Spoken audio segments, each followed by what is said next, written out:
Alvo. I'm the CEO of Randstad North America. And on behalf of all of my Randstad colleagues, particularly those in the Minnesota marketplace, I'd like to welcome you and thank you for coming to us this morning.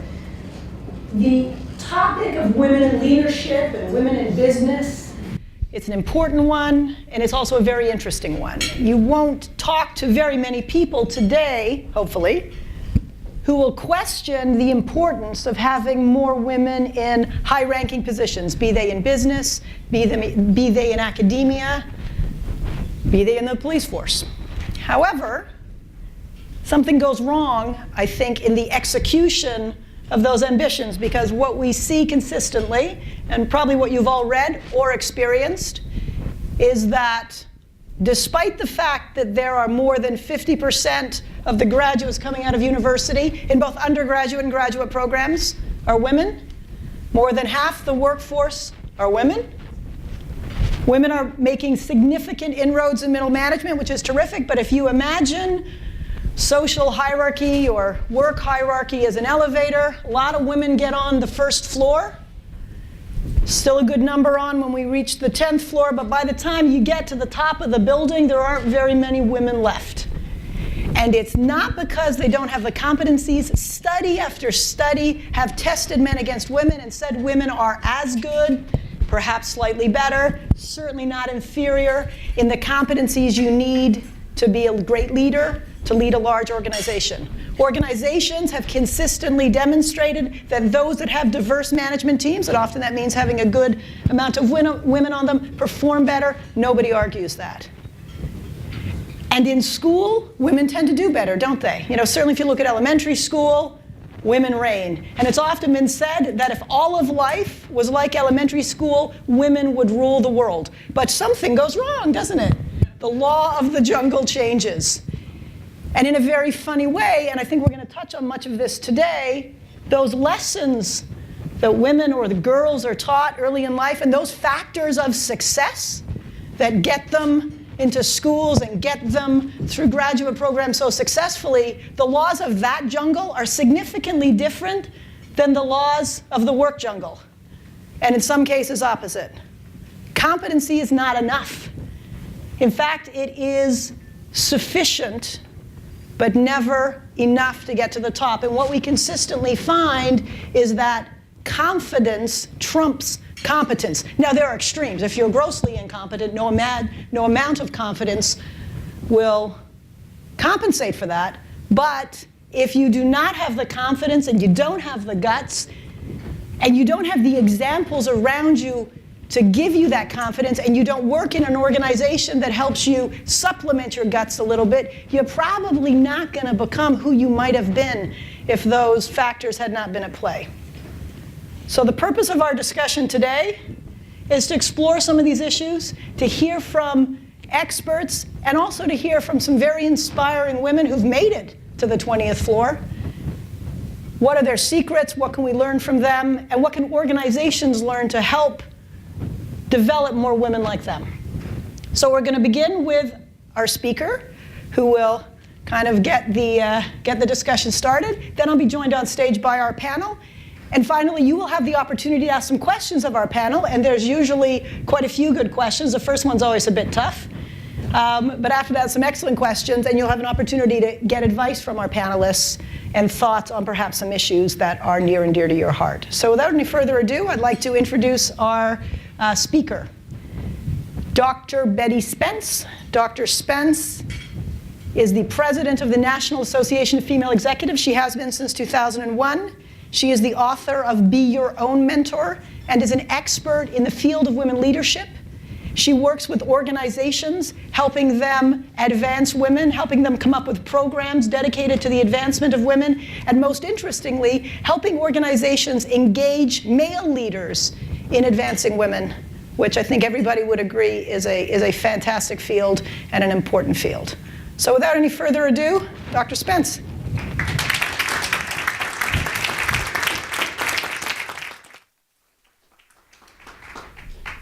Thank you, Linda. She can kind of rouse up a group, I think. Thank you very much. It's wonderful to be here this morning and to see a room full of women leaders and future leaders and men who support them. So nice to have the men in the room.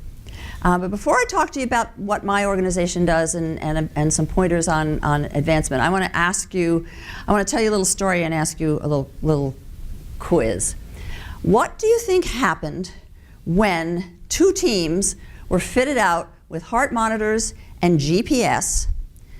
One was a female team and one was a male team, and they were sent out into the woods to pick mushrooms. It was a contest to see who could pick the most mushrooms. Which team do you imagine came back with the most full bushels of mushrooms, the male or the female? Female, male. Well, it seems to be fairly even there. Okay, well, actually they came back with equal bushels full, which is interesting, except for the fact that all things really weren't equal. Because the women picked the mushrooms as they walked along the path that they were on, whereas the men sought out the bigger patches of mushrooms. They walked farther, much farther. They got lost, and they used 70% more energy. So, does this story illustrate why women are better doctors than men, and better investors and hedge fund managers and drivers, and why women get struck by lightning less often than men? Well, Dan Abrams says that it might. Dan Abrams, the commentator on television and the attorney, he says maybe it does. I'm not sure that it does, but I think it's illustrative of why we need women at the decision-making table, because of the way women think, the way women decide to do things. It is my firm belief, and I want to really, really impose this on you today to inspire you to recognize how important women's leadership is, and we need women's voices at every single table in the country, whether it is the corporate board table, whether it is the PTA table, whether it is the halls of Congress, the tables there, or whether it is the table in the Oval Office. We need women. And that's what the mission is of my organization. My organization is the National Association for Female Executives. The acronym is NAFE. And we've been around since 1971, working to help women enter the workforce and advance. And we have mutated through the years, and our work is largely now with women business owners and with major corporations on helping women advance. We do a list every year of the top companies for executive women. There's 50 companies that we have on that list. And to measure those companies and how well they're doing, we look at the numbers. We count how many women are in the C-suite, how many women have operational responsibility, because operational responsibility is really where the rubber meets the road. How many are in line for those positions? How many women are on the board? We also look at the policies and practices, because those are important. But if the policies and practices are in place, but there's nothing being done to make sure that the women are able to use those policies and practices, then it doesn't count. So we do this by counting. I have been very fortunate to be able to gather together women from those companies. Every year we have several sessions in which we bring in one woman from each one of those top companies, a woman who's at the top. So sometimes it's the CEO, sometimes it's a direct report to the CEO. And we look for women who are running operations, who are responsible for major lines of business in the organization, so that they can go back and they can make change. And these women, who are now usually in their 40s, are really making a difference for the women at their organizations. They're taking on things like the gender wage gap. We worked on the gender wage gap at the most recent session that we had in the spring. And they are working now to change it in their organizations. They went right back and found out what the differentiation was. How quickly are women advancing? Are they in the, where are they in the pay grade? Are at the bottom of the pay grade or at the top of the grade? How long are they staying in grade in comparison to men? They're really working on making this change. And it's thrilling for me to watch this happen, where the women are taking responsibility for the women in their organizations and making sure that women advance. We used to hear the story about women not helping women. not true anymore, especially among these really wonderful women of what we call the NAFI Roundtable.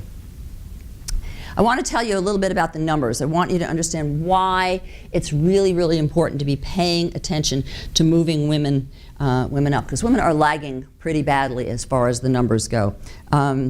On Fortune 500 boards, women are under 17%. The executive officers, about 14% of executive officers are women. These are numbers from Catalyst, which counts them every year. Among the top earners, another place where the rubber meets the road, how are women doing in comparison to men? In the SEC statement every year, public companies have to list their 5 top earners, and women are only 8% of those top earners. CEOs of the Fortune 500, women are 5% of those. A little bit under 5%, in fact. And for the pipeline, women moving into those positions, women who are having the experience which will lead to the top, which means profit and loss responsibility jobs at the Fortune 500, it's probably about 14%, between 14 and 15%, so that's even lower than the other numbers. And this at a time when women are making most buying decisions in this country. Did you know that women are making over 80%? I think it's something like 83% of the buying decisions. We're the ones who are going out and buying everything. I mean, you know, like, I'm talking about cars, I'm talking about computers, I'm talking about cough medicine, I'm talking about cauliflower. I mean, women are buying, you know, making all of the decisions. And yet, there seems to be this huge gap between the people who are making the decisions about what gets made and what's being made, which is a real problem in engineering. If we're not going to have women in the engineering positions, in the senior engineering positions, making decisions about what the products are going to be like, I cannot wait for something other than the fancy little wristwatch, which, you know, you have to have tiny little fingers to work, something that will really work for women. We work the gadgets, they're good, but do women love the Apple stuff as much as men? I mean, we can't live without it, but that's because it's the best there is. But you love it? I do. All right, well, and there are women who are really, really good with it, but I'm always in the minority. I can't have it. and we're going to work to change that. There's a similar gap in Washington, by the way. I think you should know these numbers too, that women, although they are half of all voters, more than half, actually, I think it was 54% in the last election, under 20% of Congress. Only 20 senators out of how many? 100? 79 representatives. 5 governors. 5 governors out of 50. Let's get women in office. And if you know anybody who wants to think, the difference between women and men running for office is men will wake up, and boys will wake up in the morning and they'll say, I want to be president someday. And women very, very rarely do. Women have to be tapped. They have to be asked. Someone has to say, I think you should run for office. And then they go, oh, I don't really know. And they have to usually be asked about 3 times before they're going to say. So if you know someone who would be really good at running for office, ask her 3 times and see if you can get her to do it. We need women in Washington really, really badly. Does anyone in here remember when you could get fired when you were pregnant? That's not that long ago. And since women in Congress pushed for the Family and Medical Leave Act, not been the case anymore. You can get your 3 months unpaid maternity leave. We're working right now with women in Congress to try and make it paid maternity leave, because all other developed countries have paid maternity leave and we don't. Get more women in Congress and you will get that. It's only 20% of women in Congress now. You need 40%, 45%. The other thing that's really interesting is that all the research that was done on heart disease was being done on men until the women took that up. And now you have that very famous National Institutes of Health study that is working on women in heart disease and osteoporosis and breast cancer, and has saved thousands and thousands of lives since it was passed in '92. And that was the women who pushed for it. You know, and as I like to say, men didn't want their wives to die of breast cancer or heart disease. They just didn't think about putting that into policy. And now it is. That's why we need women in Washington. We need women at all tables to put their ideas into action. There's a new book that's been out this year called The Female Vision, written by Sally Helgeson and Julie Johnson, workplace experts. And they sort of lay out what the value add is of having women's ideas in the workplace, wherever decisions get made. And I thought you'd be interested in knowing what they say about how women and men see work, the work that you all are doing. They found that men are more likely than women to measure a job's value by its compensation. Women tend to rate collegial relationships higher than the money that they're making. I don't know if this resonates for you or not. Men say, I play to win, and women prefer cooperation over competition. And men like the metaphor of work as a game, whereas women said that they're working in order to be useful to society. It's quite a big difference. I don't know if that resonates or not, but what we're seeing with women in these senior positions really is a whole new breed of executive. And I like to use the example of Ellen Kullman, who is the CEO of DuPont. DuPont, which makes a lot of things that I used to think of as the smelly products. When she took over, she changed the company's tagline from the chemical company to the science company. Kind of changes the perspective there.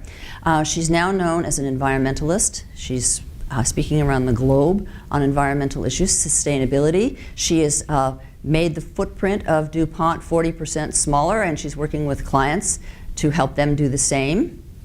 And she's also made it one of DuPont's causes to work on famine in developing countries.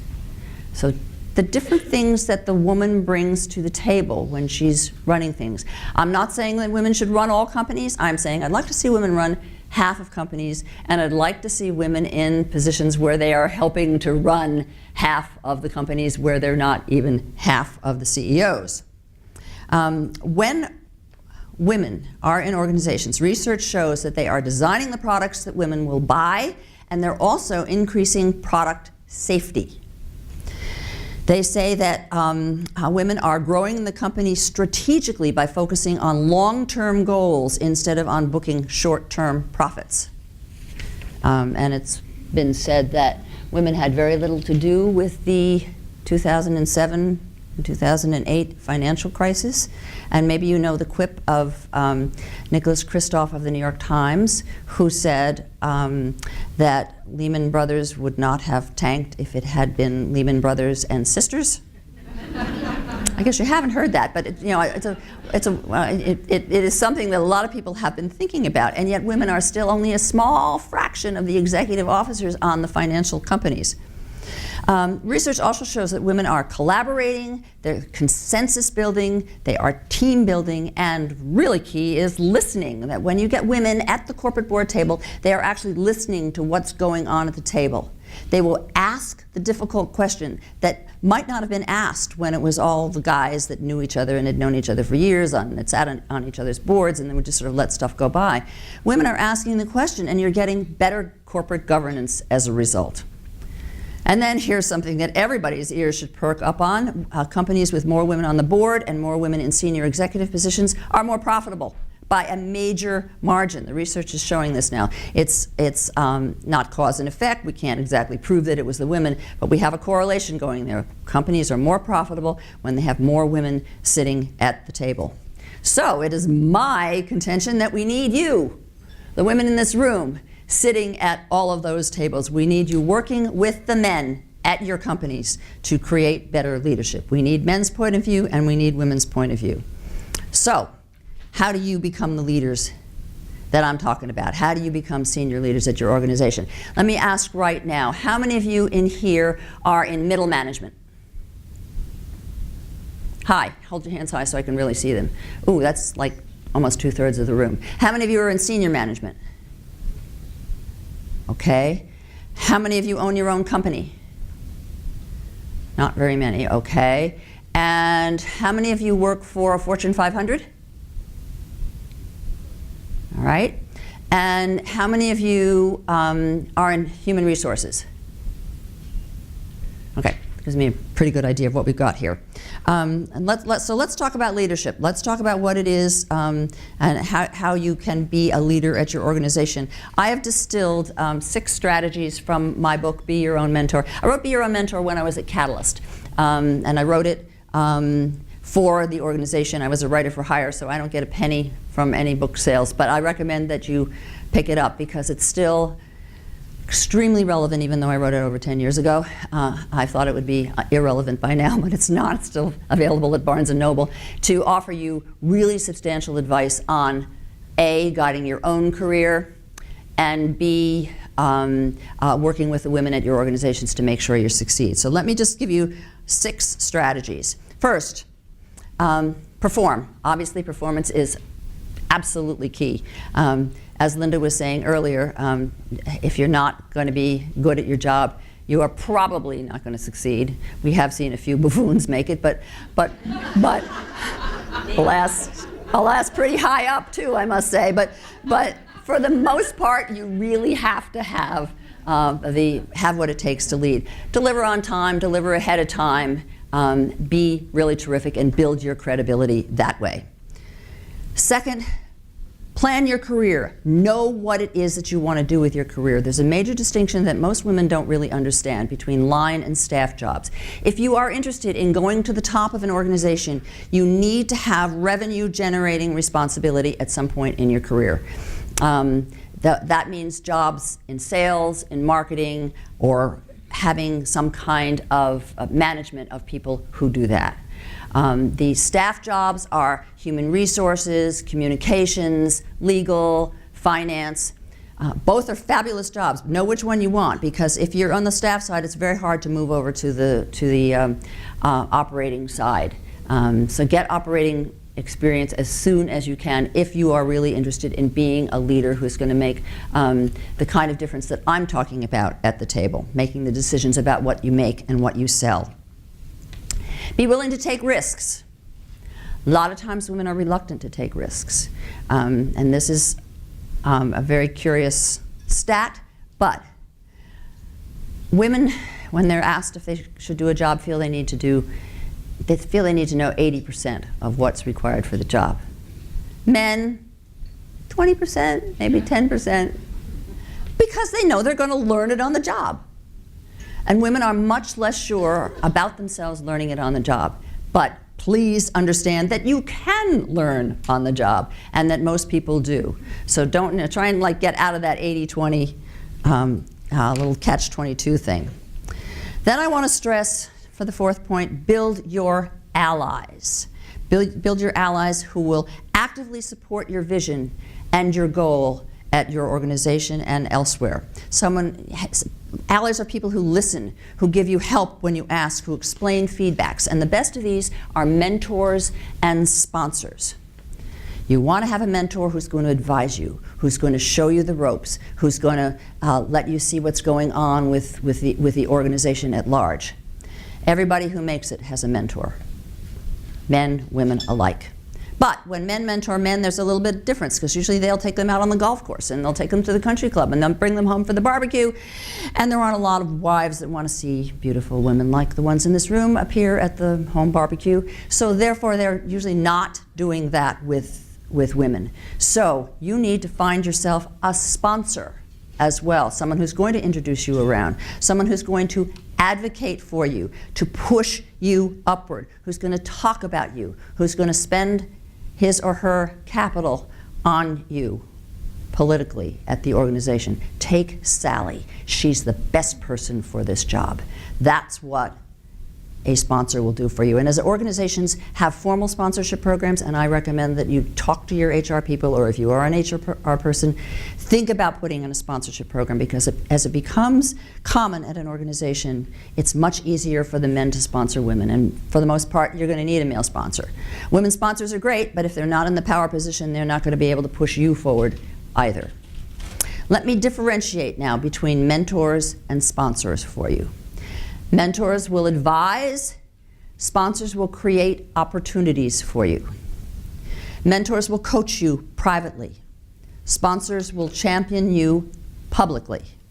They'll spend their social capital, as I mentioned to you. Mentors will comfort you, they'll ballast you, they'll keep you going. Sponsors will go out and fight for you, they will open paths for you. It's a very active role. Mentors will talk to you about leadership and what you have to do to become a leader, and sponsors will ensure that you move into a leadership position. They'll take it upon themselves. Mentors will have a lot of people that they're mentoring during their careers, whereas sponsors will have very few proteges during their career. People pick their own mentors. Sponsors pick their proteges. Mentoring is given and sponsorship is earned. I believe that Randstad is going to be putting this up on the website and disseminating this chart to you about the differences between mentors and sponsors. Really, really critical. You need to have both. Nobody succeeds without a mentor and nobody succeeds without a sponsor. My fifth point is that it matters who you know, the mentors, the sponsors, and your network. You want to be building your allies. You want to get out and meet people. My advice is do 3 things with your network every day. Write a note, send something along, make contact. Do at least 3 things a day so that you are continuing to keep your network alive. You want allies who are going to help you achieve your goal. The thing about women is they have a little bit of trouble sometimes thinking about using their network. Men do it all the time. I was talking to the cameraman over here today about how men really enjoy asking each other to do things. That's who they are. Quid pro quo is the way they live their lives. They're comfortable with that. They do it in the workplace. They do it in the social life. But it's an issue for women. How many of you are comfortable using people? Oh, all right. You go, girls. The rest of you did not raise your hand. And what you need to be thinking about is it's not really, calling on your allies isn't really using people. It should be considered useful give and take because it's going to be quid pro quo. You're going to do something for them and they're going to do something for you later. It's reciprocal. So when you are thinking about using your network, be thinking, this is what I need and this is what I have to offer you. This is what you will gain from our relationship, so that as you're building these relationships, you're helping others achieve what they need to achieve. It's a reciprocal, it is a mutual thing. And if you want to get something done in the world, in your company, you need to be building allies. Nothing happens without allies. I call on my network for people that I want to hire. I call on, my network has called on me, and I've called on my network when I've needed a job, when things get tough. You use your network to help you, to support you and to get you through, to make connections for you, and so on. So get out and meet people. This is as important as anything else you're doing in your job. Put it on your job description. Meeting people, doing things. And then number 6 is take responsibility for your own advancement. You sit around, you're not going to get recognized. In kindergarten, you did your work, you succeeded, you got your A's, it was just terrific. Or maybe you didn't get A's in kindergarten, but you did in first grade. Because I think first grade girls could rule the world too, Linda. But they're not going to recognize you for that. You have to ask for what you want. You have to raise your hand. Men are always raising their hands for positions. Women don't. You need to do that. And men in the room, you need to recognize that the women may not be raising their hands who are fabulous for a job. So be thinking about that. Women are thinking, oh God, I don't know everything there is to know. Ask them because they're going to be terrific. And I also want to impress upon you that most women who have become CEOs do have families.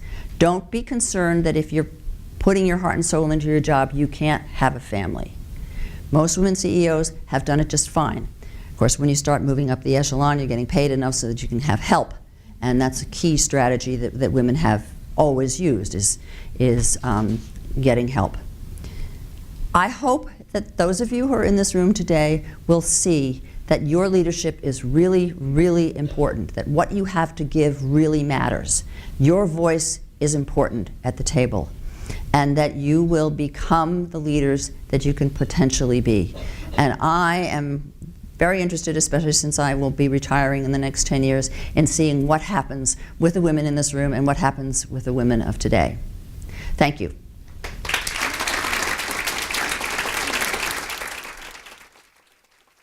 I'm on. Okay. Thank you, Betty, very much. It's a great way to kick off our session today.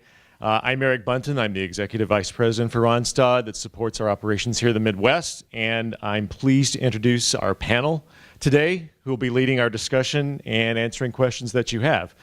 First, we have Janae Hartu, who is the Chief of Police of the Minneapolis Police Department. Janae began as a patrol officer and worked her way up, and her biography says was named, I would say she earned the role, as the Chief of Police and is the first female chief in the history of the department. So welcome to Janae. Thank you very much. If you'll come up. Next, I'd like to introduce Kimberly Johnson. Kimberly is the print editor of the Minneapolis-St. Paul Business Journal. She formerly served as a research director and editor and has been a project lead and editor for fantastic publications we're all familiar with, the Fast 50, the Book of Lists, as well as the Best Places to Work. So thanks, Kimberly, for joining us this morning. Next is David Kaysen, who is the consulting CEO with Pillar Palatal. Please say I got that right. You got it right. Excellent. Organization that was formed with an acquisition by Medtronic, has a very interesting product to address sleep apnea and snoring, which is primarily a male problem, obviously. And the former CEO, president, and director of Rehabilicare. So thank you for joining us today.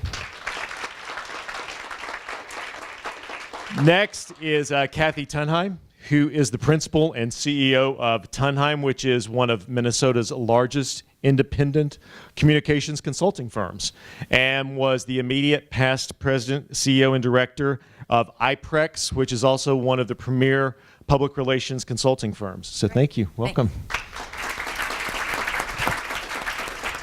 And also Dr. Barbara Butts-Williams, who is the Dean of the Business School at Capella University here in Minneapolis. She represents the university externally and internally and has devoted much of her work into workforce development, as well as very actively serving on the Metropolitan Economic Development Commission in the Twin Cities. So, Dr. Williams, thank you very much.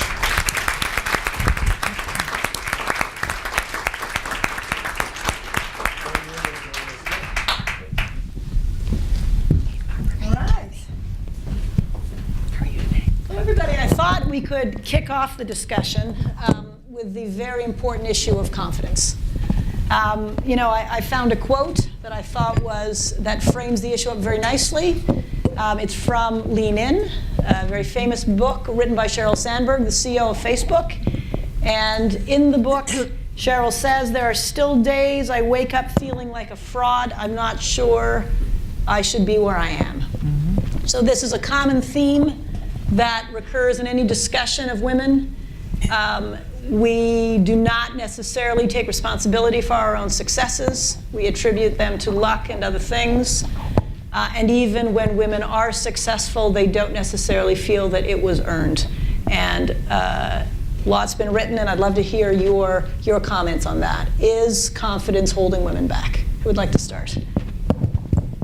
Well, I think that in meetings at the Business Journal, the louder and more frequent voices are generally our male colleagues, and I think we just have to become part of that conversation more and encourage the people who are rising up in their careers to speak out, encourage them when they have done a good job on a project or brought up a good idea, and mentor them and sponsor them through their careers, and not just wait for someone to come to them with an idea, but develop that talent that you are probably seeing, whether you hear about it or not. Yes. Absolutely. Yeah. Absolutely. I would just add that I think we're constantly self-critiquing ourselves. And so we want to get it right. We want to be perfect. We want to make sure that we're speaking with a sense of, I know, I'm an authority. And so we constantly are trying to get it right. Not realizing that men will speak with no knowledge, which we all know. With all Naming no names, Dave. We occasionally make a few mistakes and don't know what in the world we're doing. And even in our self-critiquing and evaluating, we're constantly assessing others and saying, and that self-talk. And I've often thought that sometimes our subconscious is speaking to us, and we're having a self-conversation in a meeting when we should let that come out and say what we're thinking. And so I do think that the self-confidence piece is huge for women. We just need to take more risk and just do it. Can I ask a question of the audience? Betty asked, how many people work for companies with 200 or fewer people in the organization in the audience? Yeah, not very many. I come from a small company background, and I started in a big corporation, went to small companies, never would go back to a big corporation again. But I've always found that in a smaller organization, people are always looking for the best out of everyone. It's a smaller entity, you can't hide, you're very visible, and I think that breeds confidence in everybody in the organization. And I think that's very important, regardless of the size of the company. Anybody in the room isn't honestly any more confident than anybody else in the room. You really just need to understand that if the person next to you, if you think that person is more confident or more capable than you, you're giving that person probably too much credit. And you just need to step up to the plate and recognize that confidence builds confidence. And I think you're right, Barbara. You know, we all internalize so many different things, but you just have to understand that the confidence that you exhibit is going to exude throughout the organization very, very quickly, and that's just going to feed on itself for you. I was going to just pick up on something Betty said too that I think is really important to take away, and that is this notion that I do think it's true that a lot of women worry about whether they're ready to take on a new assignment. Do they know what they need to know? The 80-20 thing you talked about. I do think that's a really important takeaway. To be challenging yourself, and it relates to another point you made, which is the whole notion of competition and collaboration.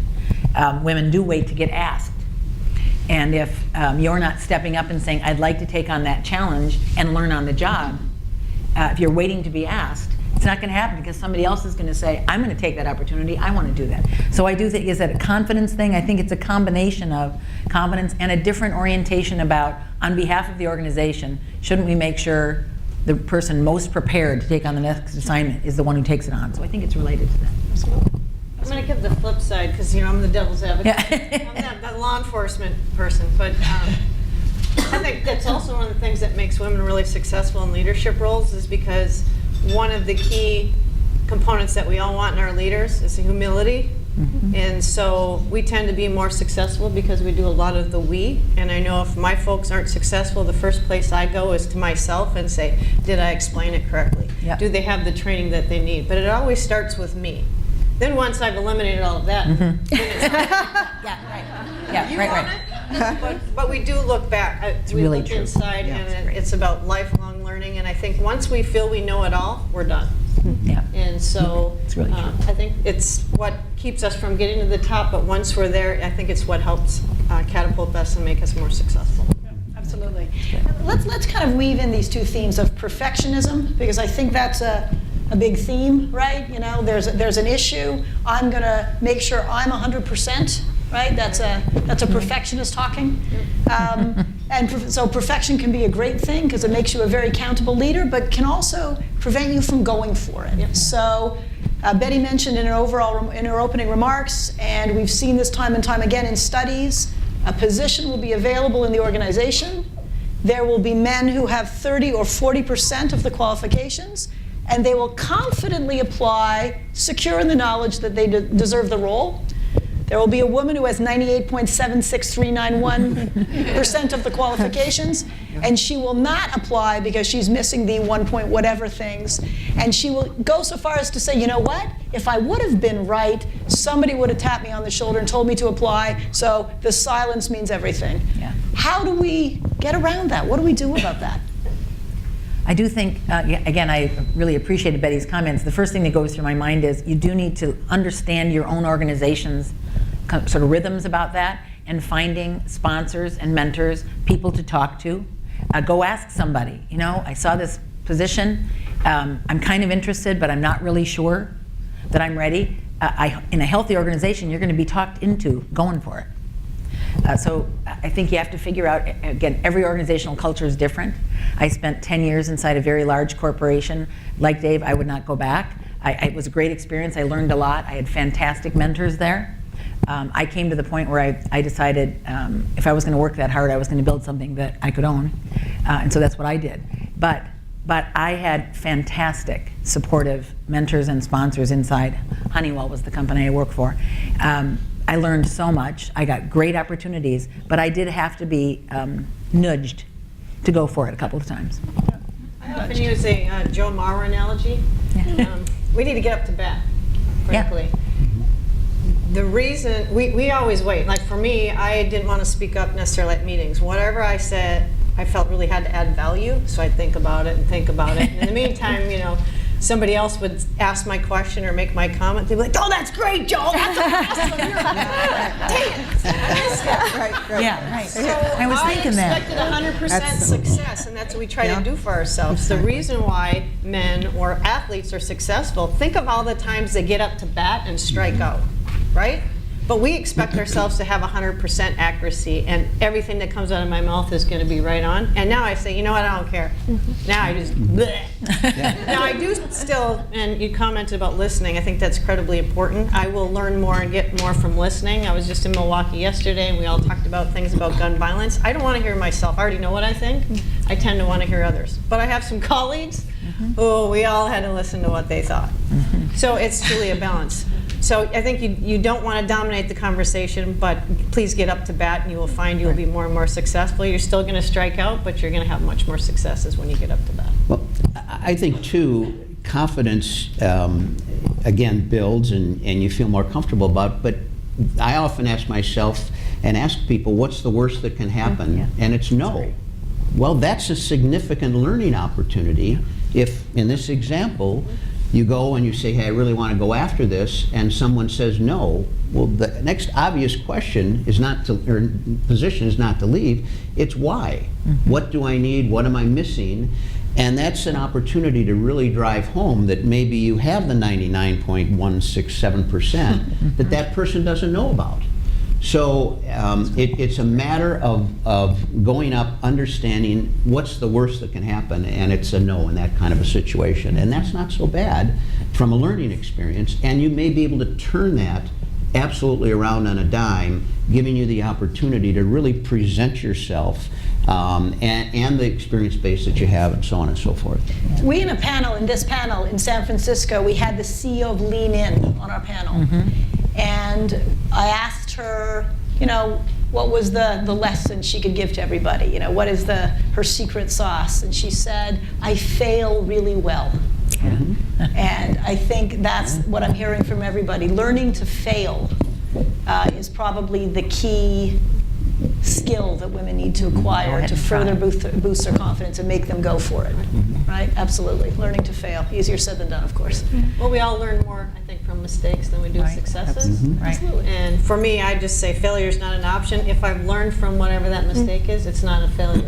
It's an opportunity turned into something more. Absolutely. Absolutely.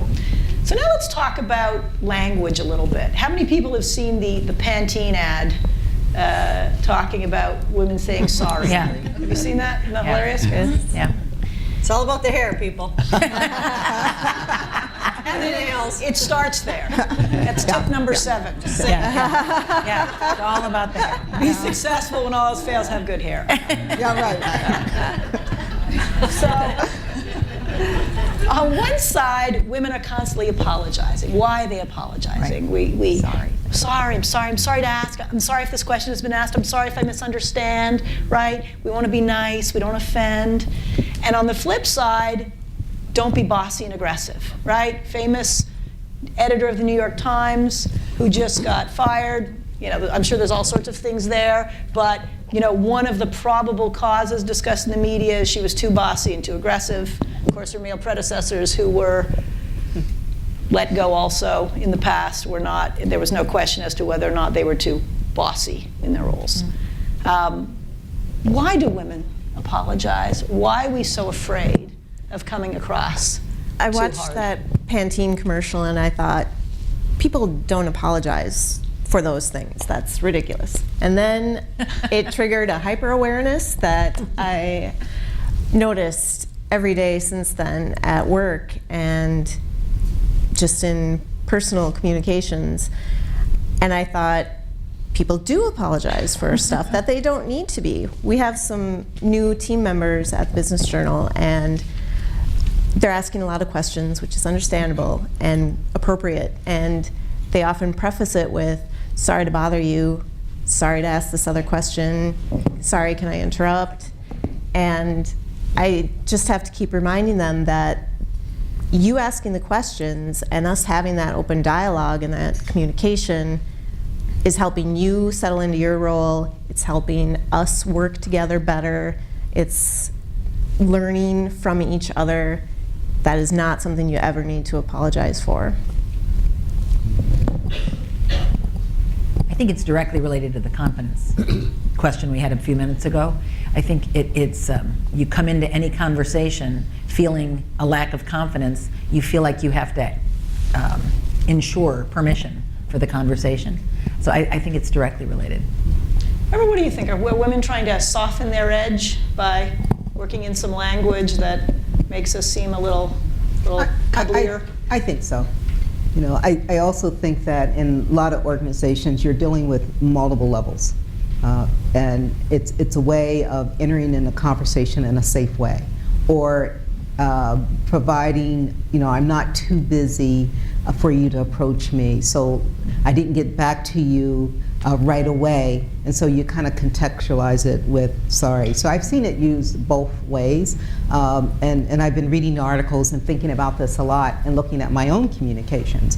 And when it depends on who I'm communicating with, and I notice that the more junior people in my company, I tend to apologize for not being available to them. And so I'll say, you know, sorry for the delay. Or I'll start an email with, they'll say, I tried to get back to you and I didn't get this done in X amount of time. And I'll start it with, no worries. You know, letting them off the hook, or gently taking the responsibility by saying, I'm sorry.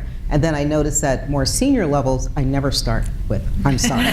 you know, it's clearly, you know, never start with that. But I went back and looked at my own communication. So I think I think there are times when it's appropriate, and I think there are other times when it is not.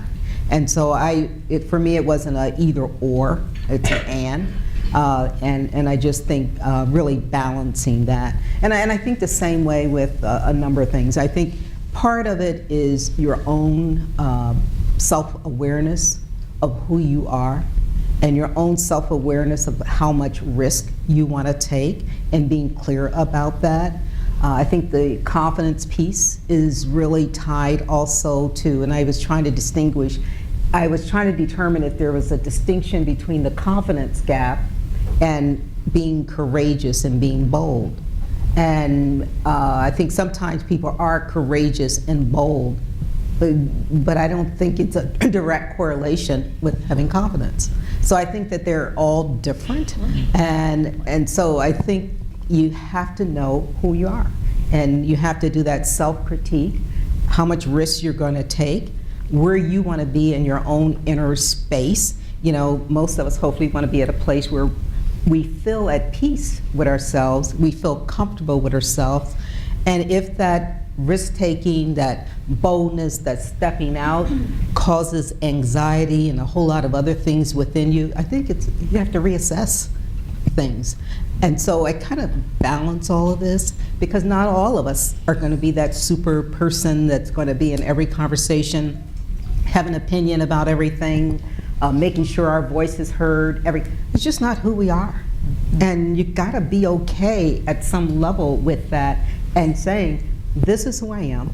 Now, it has its, if you want to be the CEO of the company and you have a certain personality and style, you need to understand where that fits within that organization. Some organizations would never hire a CEO who has that pushy or have that. It's just not that's not that organization. It's not who the people are. So I think it's a lot of self-reflection. But you've as got to part drink of your this. own Kool-Aid before anybody else is going to drink it. Well, you have to, at some point, be able to look in the mirror every day and feel that, there's some integrity in who you are and what you're trying to do. And if you can't look in the mirror at yourself and feel good about it, it's time to reassess. And I know people that I've worked with over the years who told me they couldn't because there was so much that was out of balance. Yeah. Janae, you're in a very male-dominated field. A little bit. Yeah, a little bit. I bet if you go to associations of chiefs of police, there's a longer line in the men's room than in the ladies' room. That's the benefit. Like now you know how we live every day. But when you're in those settings, are you aware of the fact that you want to debunk the myth of the overly bossy, pushy woman who made it to the top, or do you not even think about that and you're just yourself? I try not to think about it. I definitely am just trying to be very authentic. I don't have a desire to be a man. I don't have a desire to think like one, engage in the conversation like one. And so, every time I go somewhere, including today, my two thoughts are add value, and if you can make people laugh, do it. Yeah. That's it. Excellent. And maybe it's one sentence. Right. Maybe it's just I smile at somebody or do something, but those are my two things that I try to do. Excellent. Those are good words of wisdom. Let's talk about networking. Again, Betty touched on that a little bit. Networking, the importance of networking, the importance of having a network, and more importantly, the importance of knowing how to leverage your network. Men are very good at it. Men network with an eye to what they want, their careers. Women tend to network personally. They want to network with people they like. They think that we'll be friends first, and then we'll be able to help each other. But then when it comes time to reach out to ask for something, they're a little bit less hesitant because of that friendship piece. Do you recognize that? And what advice do we have for women to become better networkers in their First thing lives? I would just jump in and say, and again, it touches back to something Betty said, have a sense of where you're trying to get. Whether it's the next opportunity you want or the ultimate career aspirations that you have. And I know it's hard, especially early in one's career. You want opportunities. You're not sure where you're trying to get to. But I think it's really important at any point in your career, have a sense of what you'd like to do next, because then the networking has a purpose. Now you have a sense of who would be valuable for you to have a conversation with. What kind of conversation would you like to have with somebody? What would you like to learn from somebody at a networking event? Listening is a really, really important part of this. But I think if you don't have a sense of direction or where you're trying to navigate, the networking has a sense of sort of no purpose. Okay. So be intentional in your networking. Intentional, absolutely. Very good advice. Not like mercenary, but intentional. I mean, right. I think networking is absolutely critical no matter where you are in your career, and you should always be doing it. You should always be working the network. And it's amazing how a network can explode in a positive way for you by spending a little bit of time and effort on it. It's not a huge amount, whether it's networking within your corporation or outside, meeting people that are in similar positions. You can learn a tremendous amount from networking, and you really need to work it. When you meet with someone, follow up. Try to do them a favor. Betty said, drop them a note, whatever it may be. And always, I think it's very important from a networking perspective to always know where you're headed, but always ask for something. Mm-hmm. And that may be just, give me 2 people that you might know that I might have coffee with, or something like that, just to build the network, and then recognize the value that you bring to that relationship. And really take advantage of that, because all of a sudden you will start to get calls coming into you from people that want to network with you because they've been introduced to you through someone else in the broad network that's out there. So it's something that gets lost pretty easily in the day in and day out of our jobs. But if you just spend a few minutes every day just thinking about different people that you can touch or that you have touched, and then continue to leverage that, you'll really be able to, it'll help you set your path. And there are going to be times where you're going to need that network, or whatever that may be, for some advice, for a job, or I'm really worried about this. How would you suggest I handle it? So it is different than a mentor, and networking is a little bit more informal from that perspective, but that can lead to a mentorship relationship if you find somebody. But networking is tremendously valuable to your career today and to the future, and you just need to work on it. Yep. I think networking has also become easier. Once you've met someone at an event such as this, you go back to your desk, you send them an email, nice to meet you, can I connect with you on LinkedIn, can I follow you on Twitter, and you're following that person, and not in a creepy way, but in a... Right. Well, yes. Some are creepy. Trying not to. But you're seeing their posts that I'm looking for a new person in this position, I'm wondering about this product, and you can do them a favor and connect them with someone or recommend a service or a product, and they'll remember that in the future when you've posted online that you're seeking a different job or you're wondering about, the next best restaurant. Right. And I have a tremendous network, and I did it by accident. First, though, I have to give a plug. Follow me on Twitter at Chief Hartel. Follow me on Facebook. It's great for me today. But I did it by accident just because, number one, I have a gift to gab and love people. But I said yes a lot to things that really don't discount people. Don't look for people that have a higher rank or a higher position. Everybody has value. And you don't know where they're going to be tomorrow. You would be surprised at the people that I know today that are CEOs that were nobody, like me, yesterday. So say yes more often. You will learn from everybody you come in contact with. That will be your network base. Like I said, you don't know where they're going to be. There's this assumption that if somebody's frankly reached the top, I say the same things today that I've said for 20 years. Only people listen to me today because I have a title. But frankly, I say the exact same things. But that title has given me recognition and acknowledgement. So continue to say those things. But every time I had an opportunity, yes, and I went outside the law enforcement realm. Every book I read has nothing to do with law enforcement. I read about leadership and management, and I learn a lot from the private sector, and I brought a lot of that to the police department. There's so many places you can learn from in non-traditional ways. I just wanted to add, and I'm sort of a numbers person, so I was like, I have 3 things I wanted to say. The one thing I want to say, and it's just to follow up what the chief just said, it really is about, for me, having a diverse network. And so I have a pretty broad network. It's very diverse and diverse in many ways. The second thing is I'm interested in people that I meet.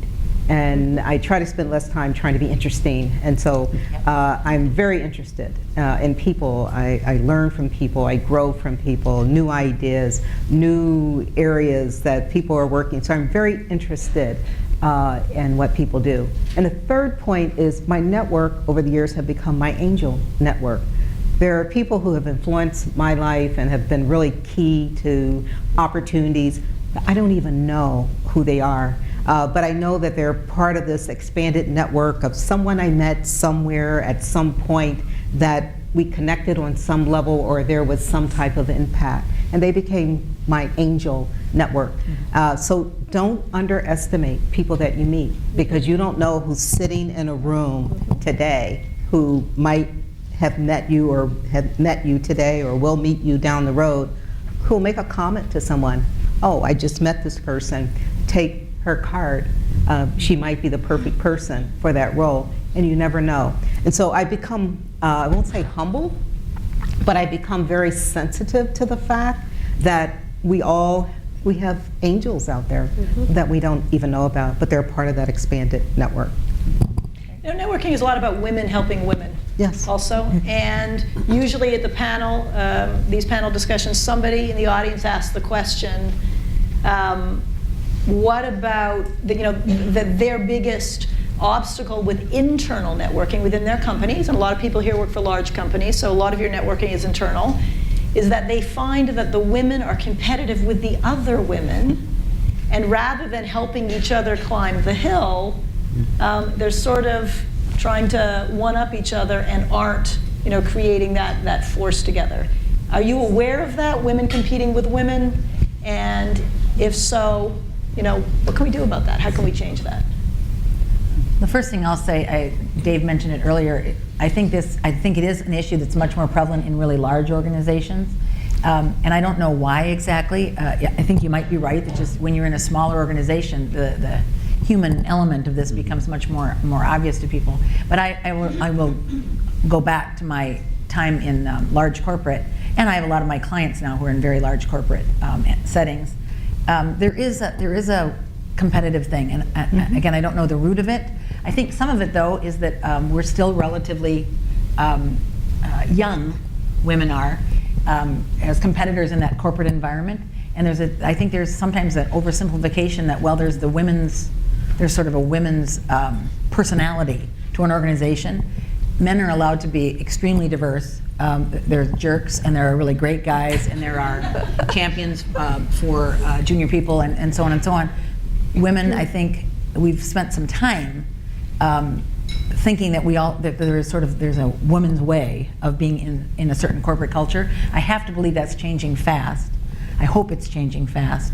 But I think it is as I think about my own career, there was a period, I remember there's a great article in the New York Times years ago. It showed the graphic was a boxing ring with two women in it, like sort of going at it. And I shared it with my boss at the time, who was a woman, and said, we need to talk about this. We had a great conversation. This is 20 years ago. So this is not a new issue. I hope it's getting better, but I'll actually be interested to hear from the audience about whether it is. And I would say from a government perspective, the reason women look at each other as competition is because that's really the only people you're competing with in the room. If the first question is, are they going to select a woman? Interesting. Yeah. So the guys already have the option. They have the potential to get chosen. So I'm not competing with any of them. I'm only competing with the other women that are in the room. And that's unfortunate. For me, I did my best to be a chameleon. I didn't want to be separate. I didn't participate in any women's organizations. I was in a male-dominated profession. The last thing I wanted to do is separate myself. I just wanted to do the job, and I wanted people to say I did it well. Yeah. Now, all I do is speak to women's organizations, mentor other women, and say, you know what, hell with that business. Yeah. It's about time to give back. I have more bumps and bruises along the way because I didn't seek out assistance and participate in those groups, and that was a mistake on my part. But now I absolutely try to give back. But I think that's why, certainly from a government perspective. One comment I'd add is I think because there are limited opportunities generally within organizations for women, it's all somewhat of a scarcity mindset, and we don't see the abundance of opportunities. So we think about, for example, in this conversation, we're talking a lot about the corporate role and the CEO role. Well, quite frankly, there's only so many jobs and there's only so many opportunities over a certain period of time, and very few people get selected to that role anyway.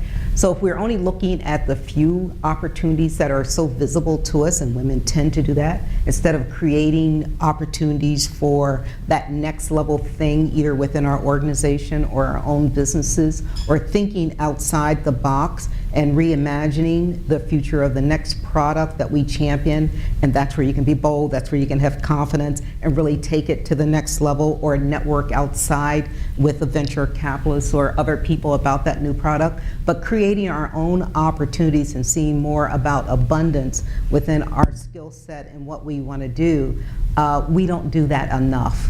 And we need to do that because there's only so many opportunities as you move up the ladder, and before you know it, you're facing, I only have 3 to 4 to 5 years left, and am I going to make it? And if you do make it, I mean, you're at the end of your career and you're talking all of a sudden about succession planning and who's going to be your successor. And so and this may be a question you ask a little later, and so when you look back at your career, you're wondering, gee, why didn't I look outside a little bit to either create my own or seek some of those other opportunities? Absolutely. Yeah, I think that's important that any of those situations that we're talking about, again, I'll go back to their learning experience. How can you develop from that? And make no mistake, guys compete, for the same positions, and one person's going to get it, another person's not. And that's then an opportunity. If you don't get that opportunity, what can you learn from that? Is it something that you need in your career to improve upon? Or was it the luck of the draw, whatever it may be? But then it gives you an opportunity to say, is this the path I want to continue on? Because the numbers get smaller the higher up you go, obviously. Or is this an opportunity now for me to really branch out? And what else is out there outside of the company that I'm with now? And that's, again, come back to the networking, but those are great learning opportunities to really say, screw it, I'm not going to spend my time here anymore for whatever reason. Or, okay, now I know what I need to do. And because there's 2 other spots down the road that I can go after. I couldn't agree more. Women really need to know when to leave. And to say I want out. And that's not a bad thing. Because again, I come from an abundance theory that there are opportunities and other things out there that you can recreate, but we stay too long. And we need to know when we need to get out. Let's talk about work-life balance. I think no conversation about women in leadership, women in careers would be complete without touching on the work-life harmony issue. And I think, a couple of subjects always come up. We talk about that. Is it a woman's issue, or is it an issue for everybody? Number 2, what can women do to achieve work-life harmony? Should they think about that? And any pointers you have for companies who are trying to, allow their employees to have a little bit more harmony between their personal and their work lives.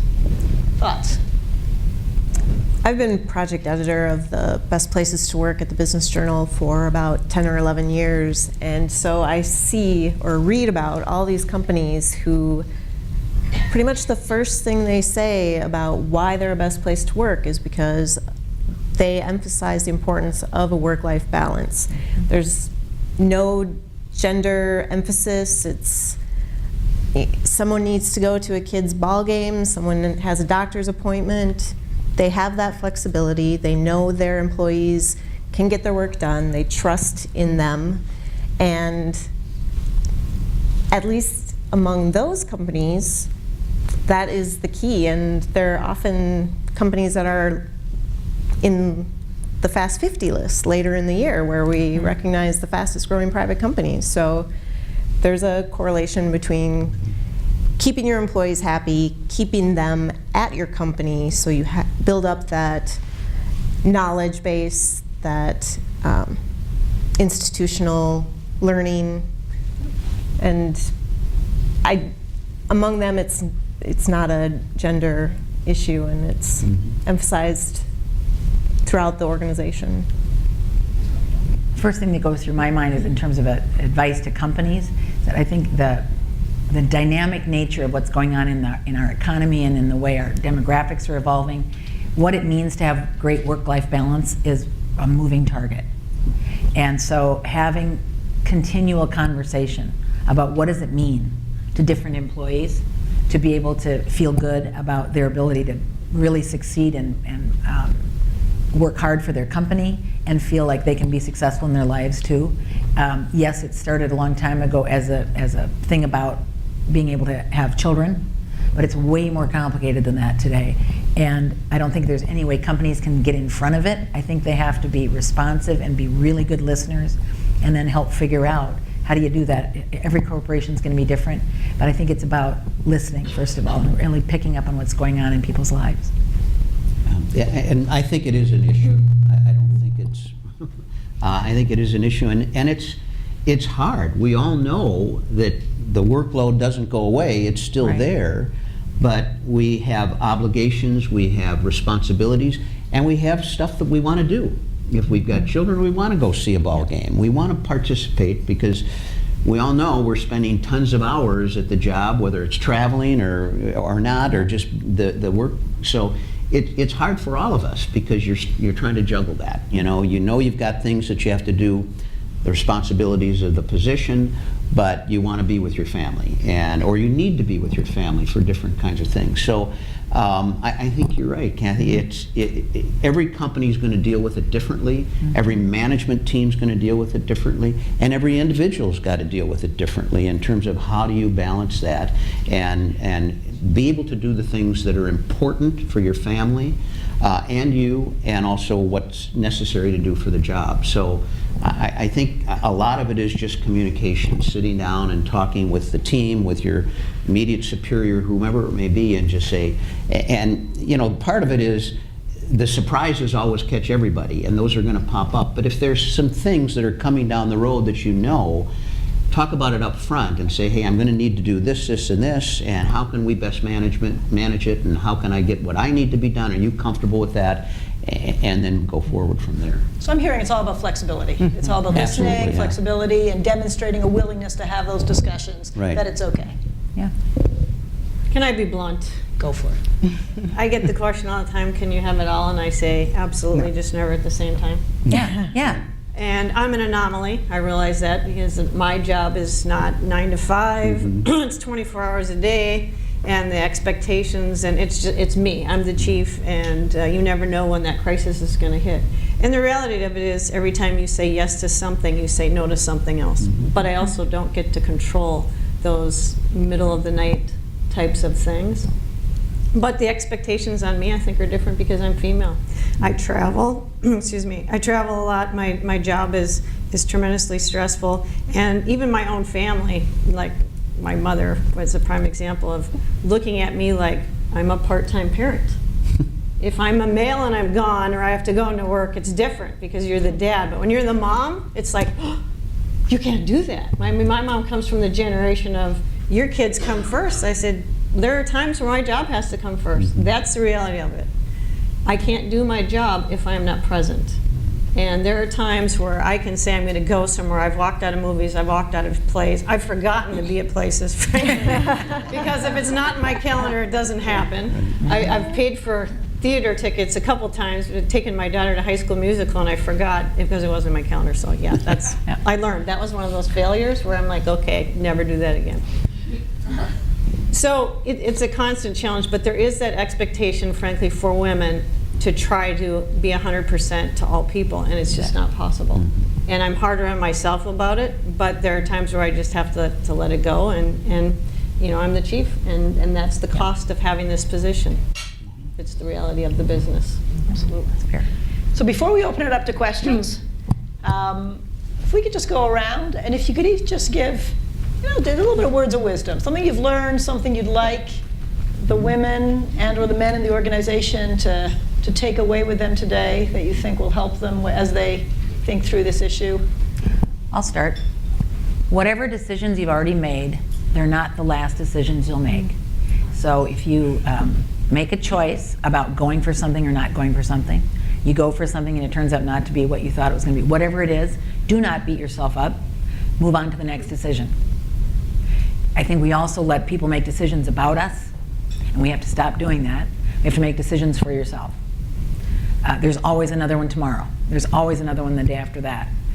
Sometimes it's to stay, sometimes it's to just, you know, sort of power through, but the decisions are yours. Never forget it. What I would add is get to know yourself, spend time with yourself, and to really learn what it is you want. And try to become the most authentic person you can be and be consistent with that. It's I believe, one of the most powerful things that you can have and the most powerful tools that you can use to guide you through whatever you decide to do in your career or in your life. We were talking about life balance just a few minutes ago, and you want to hopefully one day get to the point and be blessed that your life, work, and the meaning and significance of the work that you do intersect with your values and with who you are, and that you're able to walk through life feeling that you're doing good work.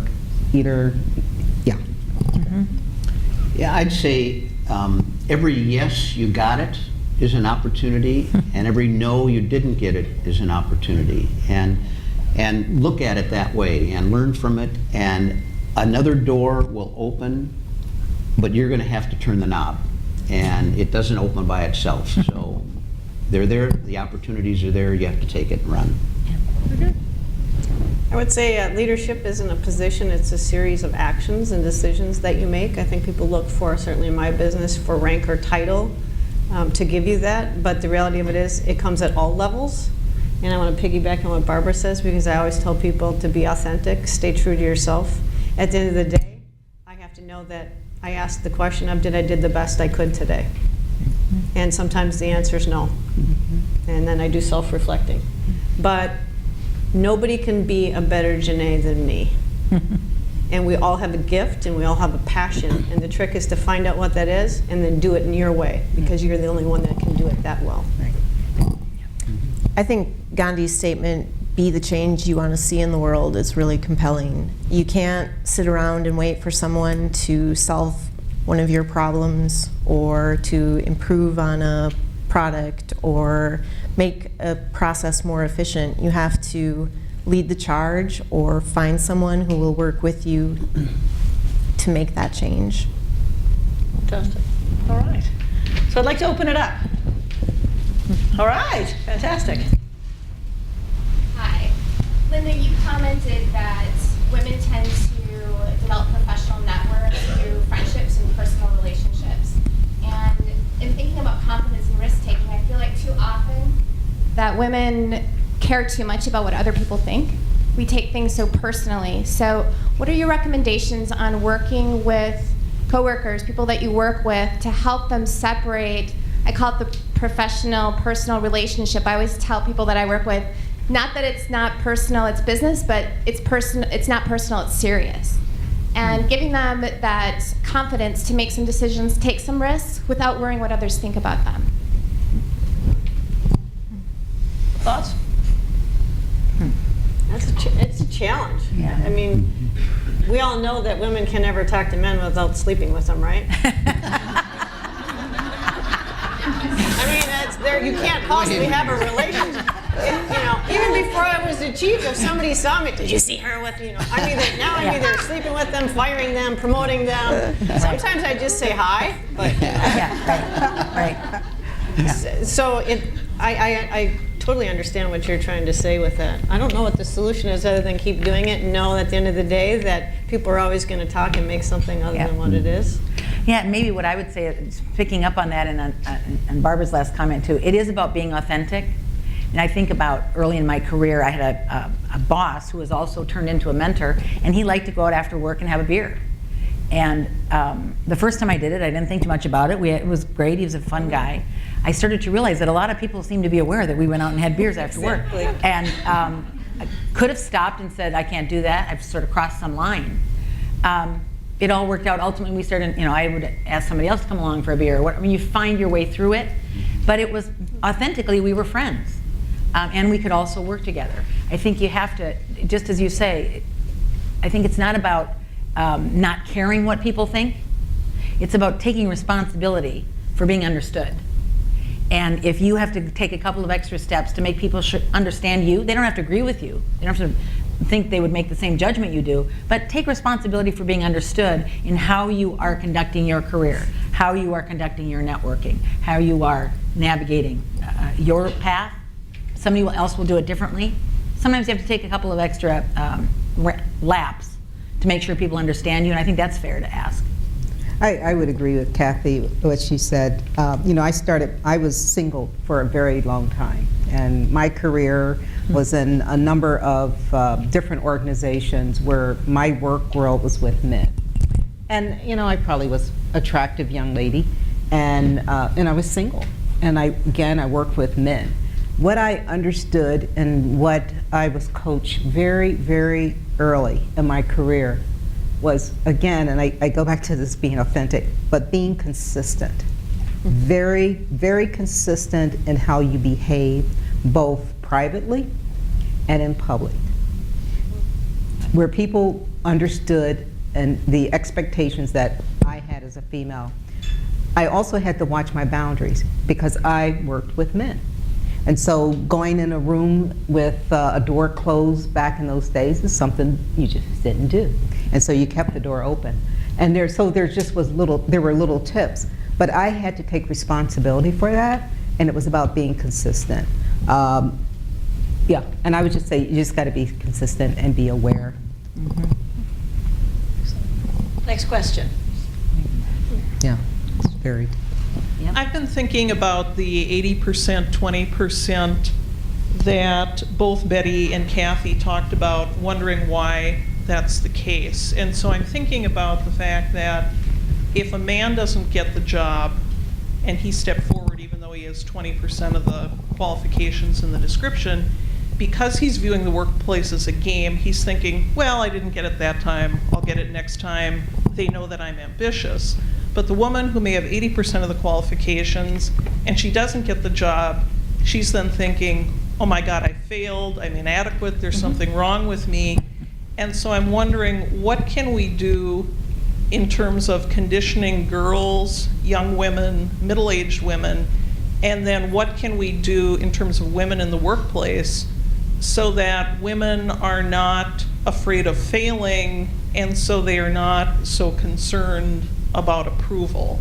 Because I think this failure issue, oh my God, I shouldn't have raised my hand because I didn't get it, I think there's some psychology going on there, and if some of you could address that.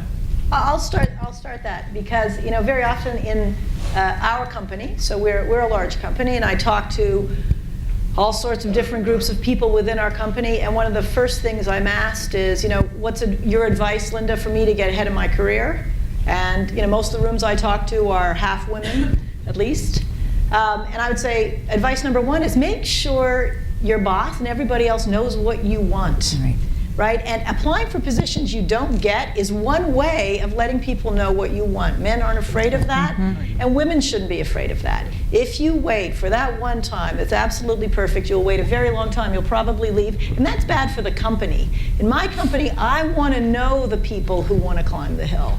And so we're doing everybody a favor. So I think deciding that that's an okay behavior, that's a good behavior, reinforcing that behavior will help women do it. Because when the man doesn't get the job, he doesn't necessarily view it as a failure. He views it as a good experience, and he's learning to fail, and he's learning to, play again another day. And the women have to learn that too. So I think how we position applying for a job you don't get is very, very important.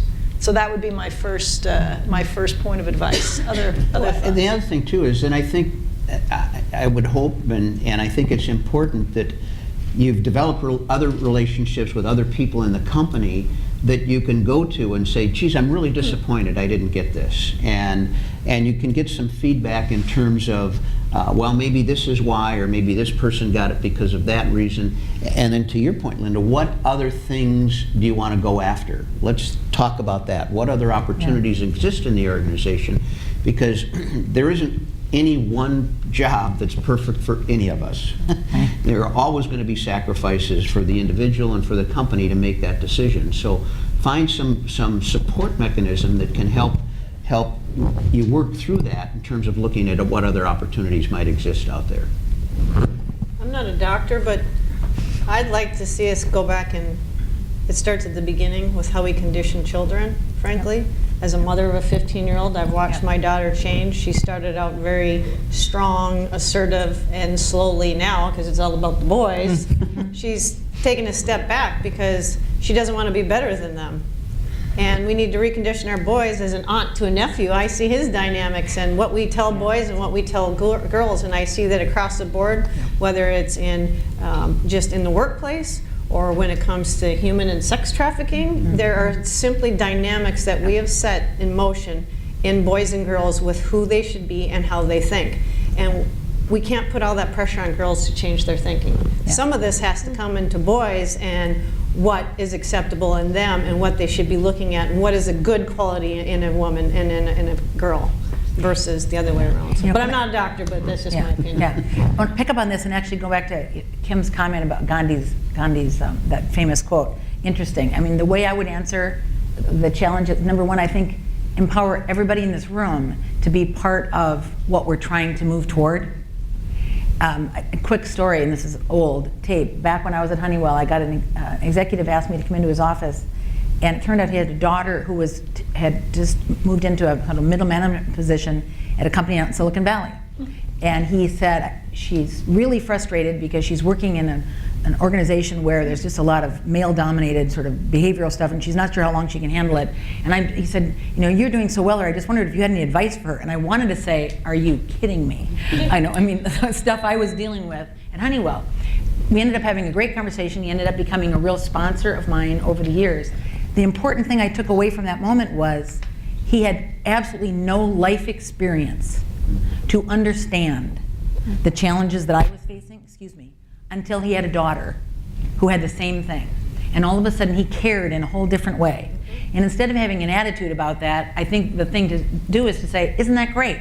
So part of, I think, the challenge for everybody is, back to the word that's been used a couple times here, authentically be a part of the organization you are in. Authentically contribute to their growing understanding of how hard it is to have life balance. And the more we authentically all sort of participate, the better all these organizations are going to get. They're going to keep getting better because they value talent. They want the best people to come there and stay there. They're not going to get better unless we all help them get better. You know, men tend to internalize success and externalize failure. I won because I'm great. I lost because it was too cold. Somebody knew somebody, right? And that sounds like such a loser behavior, but it's actually very, very healthy, right? Women do the opposite. Yeah. I know. Women do the opposite. We externalize success. Sometimes I feel like a fraud. I was lucky. I was in the right place at the right time. And we internalize failure. I lost because I wasn't good enough. I didn't have 100. I only had 98%. And that is a lot about conditioning and the voice in our own head, because it doesn't work that way necessarily. And I think that's a dialogue we can begin at a very young age with our daughters, right? So it's great to be able to have control, but you gotta fall down and get back up. And sometimes time and chance happens to us all, right? So I think teaching girls to externalize a little bit more, you know, while it feels funny, might actually be a very good path for them, a very good skill for them to learn. Yes, ma'am. Betty talked about the statistics of how many female executives there were. I have a big mouth. I'm not sure I need All right. Yeah. She talked about the statistics of female executives in companies. And while I think that in some cases it is about opportunity and about all the things we've talked about today, confidence, opening that door, my personal theory is some women choose not to go there. Right. We choose not to go there because primarily, in my opinion, it's the work-life balance thing. You guys have all made a choice. You are all very successful, in a great position in your world, but what have you given up to get there?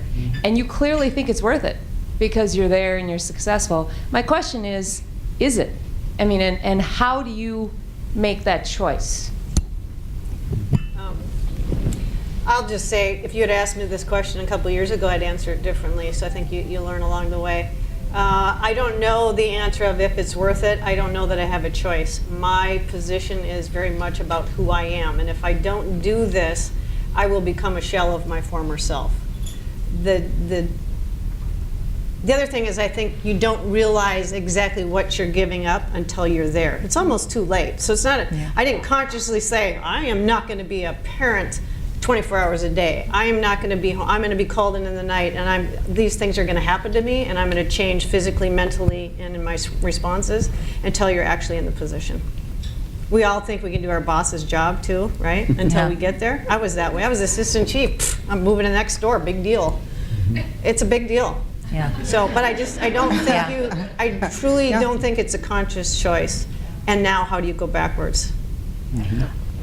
I just have to say, I think I totally understand the question, but I think we have to acknowledge that no two people will have the same calculus. No two people. And I think one of the things that tends to happen is that we do assume somebody else's decisions were right. And, oh, I should have done what that person. I just don't think there's any way. We're like snowflakes. Every one of us is made up differently. And that's the good news. The bad news is you have to decide for yourself. I also agree with what Janae said. I don't think you know sometimes until farther down the path. But, you know, it's a cliche, but life is a journey. And I think you figure out there are days when I don't think it's worth it. I'll stand here and say that today. There are days when I think it's totally worth it. And then I get up the next morning and try to figure out how to get it back in balance. But I don't know that having achieved a level of success in a business career is any different in terms of struggling for balance than somebody who hasn't yet had that opportunity to feel like they're successful in their business career, but they're struggling with balance too. So I mean, I think it goes with being a human. And you know what? If you do make it to the top, you can help other women. Yep. So, you know, don't send emails at 8 o'clock at night, at 7 o'clock at night, on Sunday morning, on Saturday morning. You know, you set the tone in your organization, and I think that there are a lot of, you know, values from the past that still prevail. If you're the last one there, that's great. If you're the guy sending the emails on Sunday night, look how hard I'm working. I think those are values, and the more women and you know, active family participant men who see the whole parenting role as being half theirs, the more those people are in the top places, I think the more space we'll make for everybody else. So I think that's a big component. I think that's really good. Good. Final question. I see a hand at the back.